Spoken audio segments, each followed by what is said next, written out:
আসসালামু আলাইকুম। আজ বুধবার 15 অক্টোবর 2025। স্বাগত প্রবাসী সিটি সৌদি বুলেটিনের সাথে আছে আমি শরীফুল ইসলাম। শুরুতে থাকছে শিরোনাম। সৌদিতে নিখোঁজের 15 দিন পর প্রবাসীর লাশ উদ্ধার, সঠিক তদন্তের আহ্বান। সৌদি প্রবাসীদের দোরগোড়ায় দূতাবাস, বিশেষ কনসুলা সেবার ঘোষণা। টানা তৃতীয়বারের মতো বিশ্বকাপের টিকিট নিশ্চিত করল সৌদি আরব। সৌদি আরবে ভবন থেকে পড়ে প্রবাসীর মর্মান্তিক মৃত্যু, পরিবারের শোকের ছায়া। মালয়েশিয়া ভুয়া পাসপোর্ট চক্রের মূল হোতাসহ 3 বাংলাদেশি আটক। দর্শক, দেখছিলেন শিরোনাম, এবার পুরো খবর। 5 লাখ টাকায় প্রবাসীর সিটির মালিকানা শেয়ার, 5 বছরেই দ্বিগুণ মুনাফা। আপনার স্বপ্নকে সম্পদে পরিণত করতে আজই কল করুন স্ক্রিনে দেওয়া নাম্বারে। সৌদি আরবের আল কাসিম মরুভূমি থেকে 15 দিন নিখোঁজ থাকার পর প্রবাসী সবুজ মাতব্বরের মরদেহ উদ্ধার করা হয়েছে। পাথরের নিচে চাপা অবস্থায় পাওয়া মৃতদেহটি স্থানীয়রা শনাক্ত করেছেন। পরিবারের দাবি, মরদেহ দ্রুত দেশে ফিরে এনে মৃত্যুর সঠিক কারণ বের করে দোষীদের শাস্তি নিশ্চিত করা হোক। ভাগ্য পরিবর্তনের স্বপ্ন দেখে রিজিকের সন্ধানে মরুদেশ সৌদি আরবে পাড়ি দিয়েছিলেন মাদারীপুরের শিবচর উপজেলার মানিকপুর গ্রামের সবুজ মাতব্বর।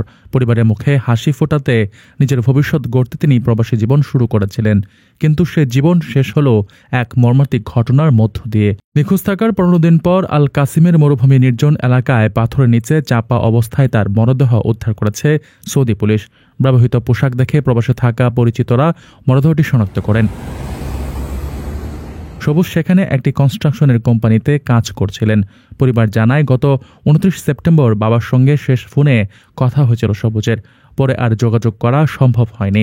অসহায় পরিবারের পক্ষে নিজ খরচে সবুজের মরদেহ দেশে আনা সম্ভব নয়, তাই তারা সরকারের কাছে অনুরোধ করেছে মরদেহটি সরকারি খরচে দ্রুত দেশে আনা হোক এবং প্রকৃত রহস্য উদ্ঘাটন করে অপরাধীদের দৃষ্টান্তমূলক শাস্তির ব্যবস্থা করা হোক। রিয়াদের বাংলাদেশ দূতাবাস বুরাইদা ও ওয়াদি আল দাওয়াসিরে প্রবাসী বাংলাদেশিদের জন্য বিশেষ কনসুলা সেবা প্রদানের ঘোষণা দিয়েছে। আগামী 7 ও 8 নভেম্বর সকাল 8টা থেকে বিকেল 4টা পর্যন্ত এই সেবা মিলবে।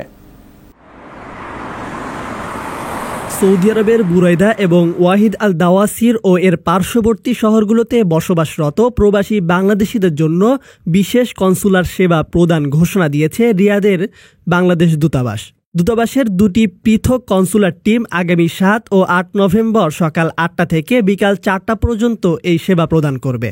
দূতাবাসের বিজ্ঞপ্তি অনুসারে একটি টিম বুরাইদার হাইপার প্যান্ডার নিকটবর্তী এজারাজ্য সাদিমে এবং অন্য টিমটি ওয়াহিদ আল দাওয়াসিরের হোটেল আল খামসিনে অবস্থান করবে। এ সময় প্রবাসীরা পাসপোর্ট আবেদন, প্রবাসী কল্যাণ বোর্ডের সদস্যপদ ও কার্ড তৈরি, স্পেশাল এক্সিট প্রোগ্রামের আওতায় আকামার মেয়াদোত্তীর্ণদের জন্য সেবা, ট্রাভেল পারমিট, বিভিন্ন ধরনের ডকুমেন্ট সত্যায়ন, আমুক্তারনামা এবং আইনি পরামর্শ গ্রহণ করতে পারবেন। পাসপোর্টের জন্য অনলাইন আবেদনপত্রের প্রিন্ট কপি এবং জাতীয় পরিচয়পত্র বা অনলাইন জন্ম নিবন্ধন সনদ সঙ্গে আনতে অনুরোধ করা হয়েছে। বুরাইদায় সোনালী ব্যাংকের মাধ্যমে নতুন ব্যাংক অ্যাকাউন্ট খোলা ও বিভিন্ন বন্ডের বিনিয়োগের সুযোগও থাকবে। বিস্তারিত তথ্যের জন্য দূতাবাস কর্তৃক প্রদত্ত টোল ফ্রি নম্বরে যোগাযোগ করতে বলা হয়েছে। আপনার স্বপ্নগুলো আকাশ ছুবে প্রবাসীর হেলিকপ্টারের মাধ্যমে। বিয়ে, জন্মদিন অথবা যে কোনো বিশেষ প্রয়োজনে হেলিকপ্টার ভাড়া করতে যোগাযোগ করুন স্ক্রিনে দেওয়া নাম্বারে। প্রবাসীর হেলিকপ্টার, নিরাপদ ও সাশ্রয়ী বাহনের বিশ্বস্ত নাম। ইরাকের সঙ্গে গোলশূন্য ড্র খেলেই বিশ্বকাপের মূল পর্বে পৌঁছে গেল সৌদি আরব। জেদ্দার কিং আবদুল্লাহ স্টেডিয়ামে এই 1 পয়েন্টেই তাদের গ্রুপ বি এর শীর্ষস্থান নিশ্চিত করেছে। ইরাকের বিপক্ষে গোলশূন্য ড্র করে টানা তৃতীয়বারের মতো ফিফা বিশ্বকাপের মূল পর্বে খেলার যোগ্যতা অর্জন করেছে সৌদি আরব। মঙ্গলবার রাতে জেদ্দার কিং আবদুল্লাহ স্পোর্টস সিটি স্টেডিয়ামে অনুষ্ঠিত এই ম্যাচের ফলাফলই তাদের বিশ্বকাপে টিকিট এনে দেওয়ার জন্য যথেষ্ট ছিল। এশিয়া অঞ্চলের বাছাই পর্বে 4র্থ রাউন্ডের গ্রুপ বি থেকে এই যোগ্যতা অর্জন করল তারা। এই ড্রয়ের ফলে সৌদি আরব গ্রুপের শীর্ষ স্থান নিশ্চিত করে। আর এই নিয়ে তারা মোট 7মবারের মতো বিশ্ব ফুটবলের সর্বোচ্চ আসরে অংশ নেবে। ম্যাচটি যদিও গোলশূন্যভাবে শেষ হয়েছে, তবে সৌদি আরবের জন্য এই 1 পয়েন্টই ছিল মহামূল্যবান। অন্যদিকে গ্রুপ রানার্স আপ হওয়ায় ইরাকের বিশ্বকাপের স্বপ্ন এখনও শেষ হয়ে যায়নি। তাদের প্লে অফ পর্বের চ্যালেঞ্জ মোকাবেলা করতে হবে, যেখানে তারা গ্রুপ এ এর রানার্স আপ সংযুক্ত আরব আমিরাতের মুখোমুখি হবে। সেই ম্যাচের বিজয়ী দল আন্তঃমহাদেশীয় প্লে অফে খেলার সুযোগ পাবে।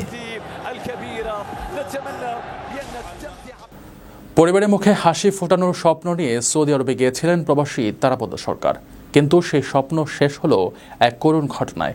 জেদ্দায় কাজের সময় বহুতল ভবনের বারান্দা থেকে পড়ে প্রাণ হারান তিনি। তার অকাল মৃত্যুতে পরিবারের শোকের ছায়া নেমে এসেছে।